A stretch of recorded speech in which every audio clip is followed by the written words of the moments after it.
Rahayu, para pemirsa Raket Prasojo TV channel yang kami hormati, kita berjumpa kembali dalam kegiatan Yayasan Raket Prasojo, sebuah lembaga pengkajian, pelestarian, dan pengembangan budaya Nusantara. Saat ini kita di komplek petilasan, komplek candi, namanya Candi Rambut Monte. Kita ingin mengeksplor tempat ini. Tempatnya petilasan leluhur Candi Rambut Monte. Nah, saat ini kita sudah bersama dengan Jupel atau juru pelihara candi, namanya Bu Sukarti. Rahayu, Bu Sukarti. Rahayu. Bagaimana kabarnya Bu Sukarti ini, sehat-sehat? Sehat, alhamdulillah sehat. Ya.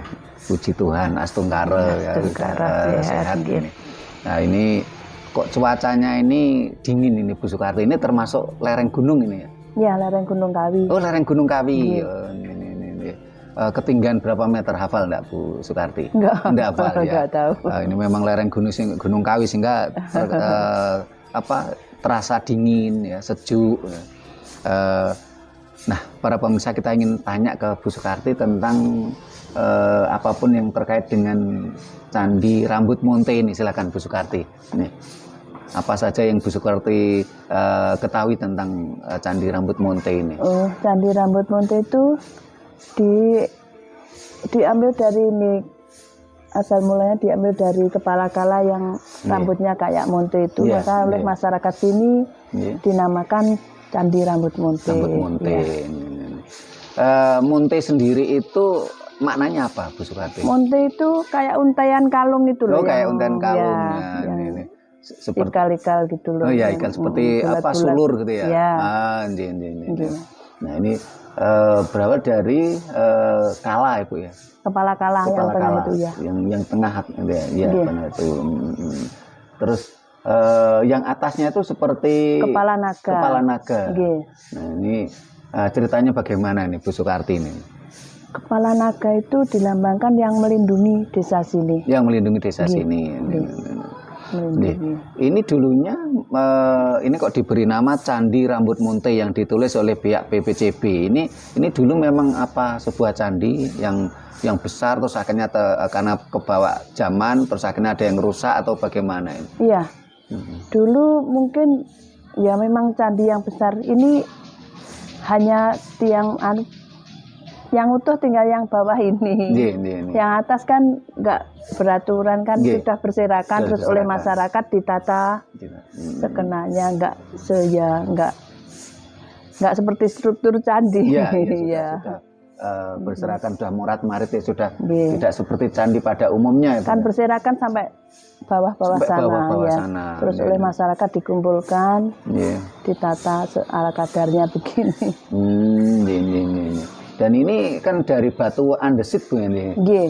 Nah, ketika kita bicara perjalanan masa atau perjalanan waktu dari leluhur kita, ini rata-rata peninggalan, entah itu candi ya, entah itu manuskrip ya. Ini kalau yang dibuat dari batu andesit, ini rata-rata masanya ini rata-rata sebelum masa Singasari, sebelum abad ke-12. Nah ini kalau menurut pengetahuan Bu Sukarti, pernahkah ini diteliti oleh arkeolog dan ini kira-kira tahun berapa ini Bu? Belum pernah diteliti. Belum pernah diteliti. Soalnya angka tahunnya juga sudah hilang, nggak bisa ditemukan kapan berdirinya, nggak begitu. Karena kalau bicara masa Majapahit, ini sudah tidak lagi memakai batu andesit. Kan pakainya batu bata merah yang tebal itu ya. Jadi batu andesit rata-rata sebelum abad 12.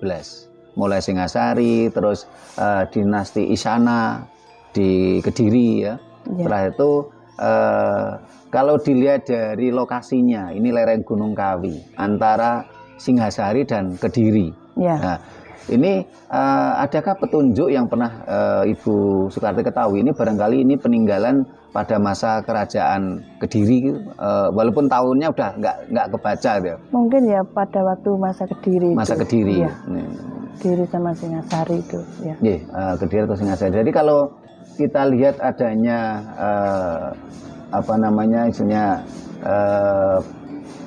relief ya, relief kala, dan di atasnya ini ada kepala naga. Ini menggambarkan dulu di sini adalah seperti semacam pertapaan. Memang tempat pemujaan. Tempat pemujaan, pertapaan ya. Sehingga di sini barangkali dulu bersemayam ya, tempat tinggal seorang brahmana besar ya barangkali sehingga digambarkan misalnya relief buta kala. Kala itu adalah waktu dan merupakan, dan kalau naga ini kan gambaran godaan ya. Sehingga di sini untuk bisa dikatakan untuk menghindari atau untuk menjauh dari segala nafsu, segala godaan hidup barangkali. Nah, kalau menurut Bu Sukarti sendiri bagaimana yang terkait ini yang Ibu ketahui ini? Kalau menurut masyarakat juga ini merupakan perlambang untuk melindungi wilayah sini. Wilayah sini ini. Atau barangkali ini pernah kerusaknya candi ini, karena kalau kita lihat dari ompaknya yang banyak ya, ini dulu kan nampaknya bisa jadi ini dulu candinya besar ini kan. Kalau kita lihat berserakannya batu-batu andesit sebagai ompak ya, ini tidak menutup kemungkinan dulu ini candi besar. Tetapi bisa jadi rusak ketika Gunung Kelut meletus. Karena kan Gunung Kelut meletus kan nggak jauh dari sini kan. Sana. Gunung sana. Bisa jadi rusaknya pada waktu Gunung Kelut tersebut ya Bu Sukarti ya. Jadi kalau pemahaman Bu Sukarti dan masyarakat desa sini ini adalah untuk tempat pemujaan, tempat pertapaan, tempat berdoa, memohon kepada alam semesta, kepada penguasa alam, orang Jawa bilang sang akarya jagat, untuk meminta perlindungan terhadap desa-desa sini. Berarti Desa Gresik sini sama Desa Gresik sama Wonorejo. Sama Wonorejo. Kan tempat apa ya, sadranan. Oh, tempat sadranan. Ini. Berarti di sini desa tua, Bu ya? Ya. Yang desa Gresiknya yang desa tua. Ya. Sama desa Wonorejo. Ya. Karena kalau dilihat dari batu andesit ini perkiraan sebelum abad 12. Kalau kita bicara masa kerajaan Kediri, dinasti Isyana, berarti kisaran abad ya 12-11 lah. Nah, berarti kalau di sini sudah ada desa Gresik waktu itu ya, itu kan berarti desa tua. Iya. Ya. Kalau menurut pengertian masyarakat sini, apa istilahnya cikal bakal terjadinya desa Gresik ya, atau nama Gresik sendiri itu bagaimana ceritanya, Bu? Itu kalau menurut apa ya, Gresik isik gitu loh. Berarti banyak apa ya?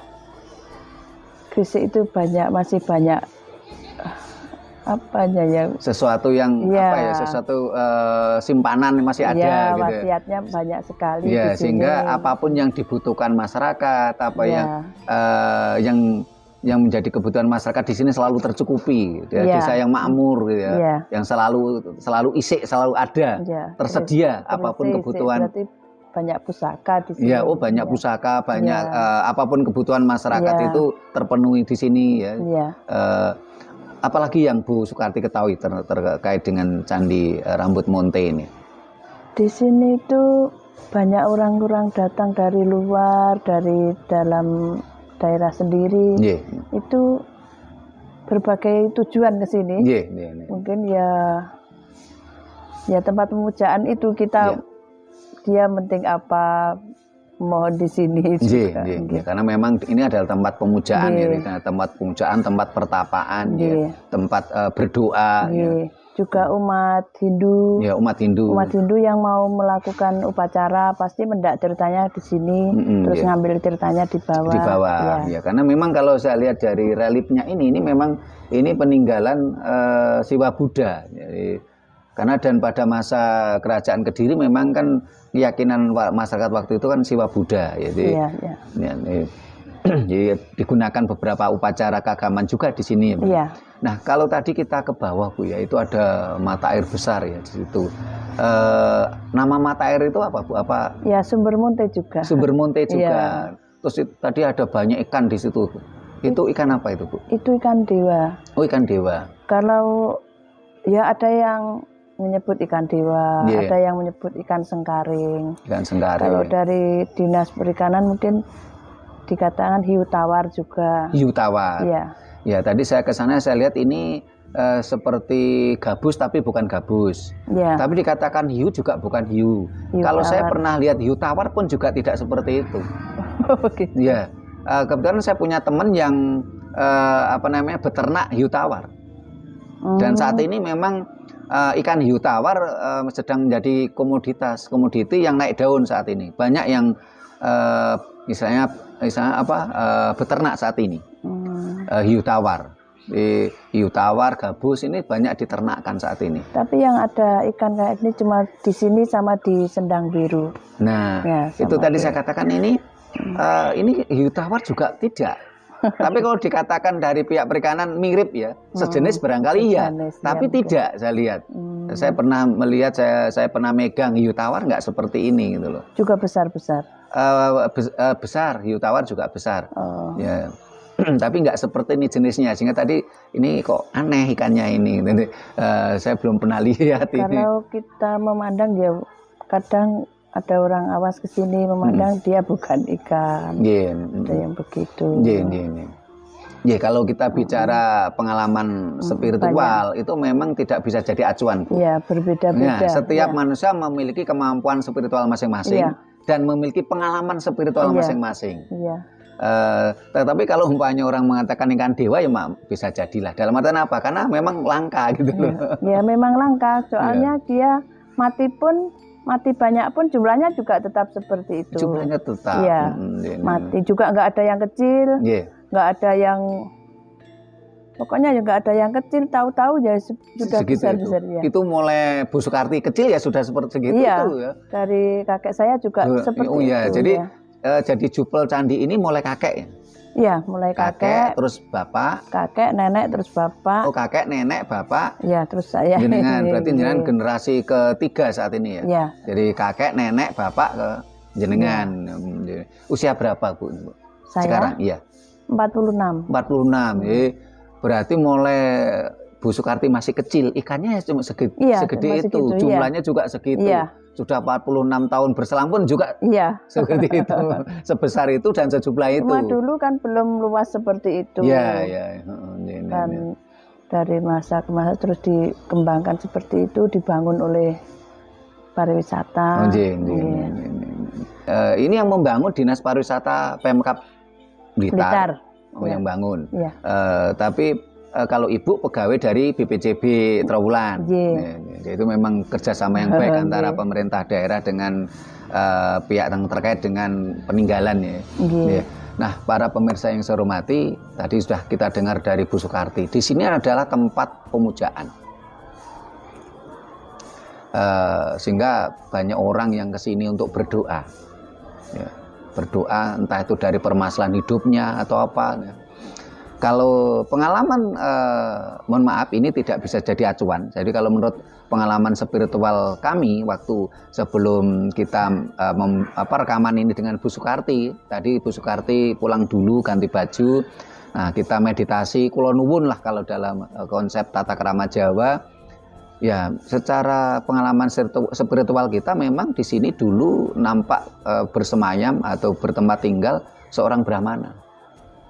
Sehingga energinya itu halus, energi semestanya itu halus. Jadi, ketika kita meditasi ada semilir angin halus yang padahal kalau tidak kita meditasi nyatanya ini kan tidak ada semilir angin ya.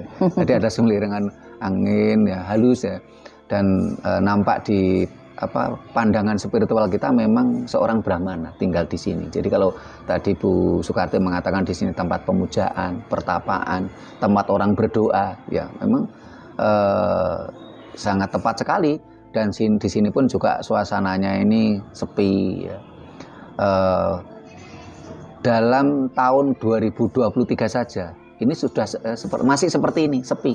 Ya. Apalagi kalau kira-kira kalau ini tadi abad 11 Bu ya, berarti kan kurang lebih 10 abad yang lalu ya, 1000 tahun yang lalu ya. Ini barangkali malah lebih sepi lagi. Tambah lebih sepi lagi dan perjalanannya waktu itu bisa jadi naik kuda ya. Jadi kalau sekarang tadi kita naik mobil sampai depan pelataran ya. Jadi nyaman sampai di sini. Nah, sehingga nanti kalau para pemirsa mau ke sini berdoa, kita persilakan ya. Kita ini adalah Desa Gresik, Kecamatan Gandusari Bu ya, Kabupaten Blitar. Apalagi Bu yang sekiranya Ibu bisa ceritakan tentang terkait Candi Rambut Munte ini kepada pemirsa kita ini. Ya. Di sini juga tempat tempat sadranan. Tempat sadranan. Ya. Terus tempat pusatnya desa mengadakan upacara bersih desa di sini. Ya. Nah, kalau kita bicara sadranan, tradisi sadranan di Desa Gresik itu bagaimana Bu? Barangkali bercerita sekilas saja. Tradisi sadranan itu seperti kalau ada orang punya hajatan, kurang seminggu itu dia pasti mohon restu ke sini, selamatan di sini. Terus menjelang hari H pas Manggulan itu atur saji di sini, ya masih kendal itu. Sama dengan di daerah-daerah lain, misalnya konteksnya adalah Kulon Nuwun, mohon doa restu pada leluhur. Ya. Ketika kita mau punya hajat, ya sangat luar biasa sehingga kalau para pemirsa mau ke sini mau berdoa atau kebetulan punya tujuan atau cita-cita apa ya, dan di sini misalnya tempat yang sangat sejuk, tempat yang sepi, bagus untuk meditasi. dan tempatnya juga luas. Kalau umpamanya ingin bermalam pun bisa, ya tentunya bermalam ala alam, bukan bermalam ala hotel, Bu ya.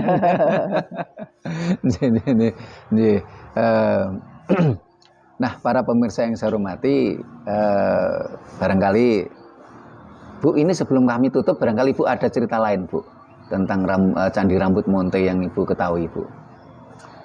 Cerita yang maksudnya yang mitos ya, yang mitos bagaimana, yang secara keilmuan bagaimana gitu.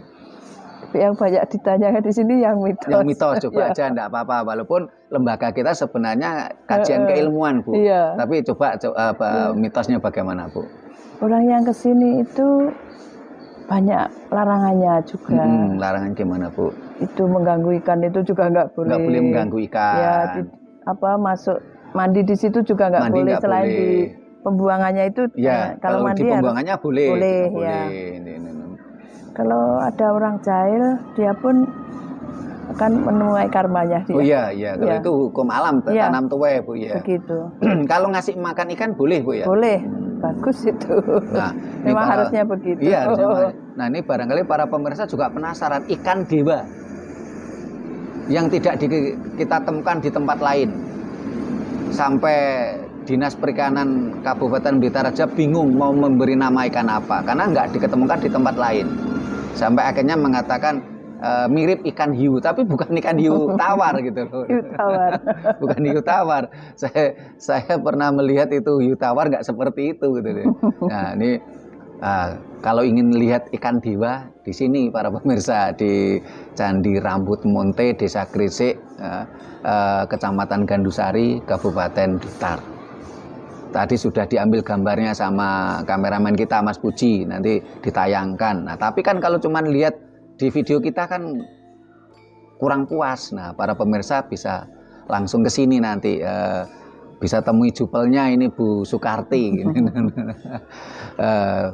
Mudah-mudahan, termasuk pemirsa kita yang ada di Jerman itu. Kemarin Mas Adi yang hubungi saya, nih, katanya nanti kalau pulang ke Indonesia mau ke Malang, mau ke tempat-tempat petilasan, ini salah satu yang kita rekomkan di Candi Rambut Monte. Nanti kita bisa bermalam di sini. Ini untuk meditasi bagus. Untuk pemirsa yang lain ingin berdoa di sini, melakukan pemujaan, ya bagus di sini. Dan ingat, kunci doa terwujud adalah satu. Yen kepengin dongamu mandi, mandekno pangucapmu. Nah, kalau pangucap kita saja nggak mandi, ya jangan harap doa kita mandi. Ya. Mandi itu mustajab, manjur. Kalau kita ganggu orang, yang kita pun akan menuai karmanya. Itu hukum alam, nandur ngunduh, ya, tanam tuwe. Ya. Yang kedua adalah bagaimana kita mampu memunculkan vibrasi energi dalam tubuh kita untuk bersinergi dengan energi semesta. Dan di sini energinya bagus, energinya halus. Ini yang sudah kita rasakan tadi sebelum kita rekaman ini. Kita tadi sempat meditasi ya dalam konteks tata krama Jawa itu kula nuwun pada yang bau reksa di sini, pada leluhur kita yang ada di sini. Ya. Kita tunggu para pemirsa kehadirannya, nanti bisa ketemu Bu Sukarti. Nanti saya akan minta nomor WA-nya sehingga kalau para pemirsa kesini nanti bisa menghubungi beliaunya. Ada lagi Bu? Sudah? Sudah. Nah, para pemirsa, demikian dulu obrolan kita, obrolan santai kita dengan Bu Sukarti, jupel Candi Rambut Monte di petilasan leluhur di lereng Gunung Kawi, di Desa Gresik, Kecamatan Gandusari, Kabupaten Blitar. Terima kasih para pemirsa. Bila mana ada kata-kata kami yang kurang berkenan, tata krama kami yang kurang memadai, kami mohon maaf. Sampai jumpa di kegiatan kita lainnya. Rahayu.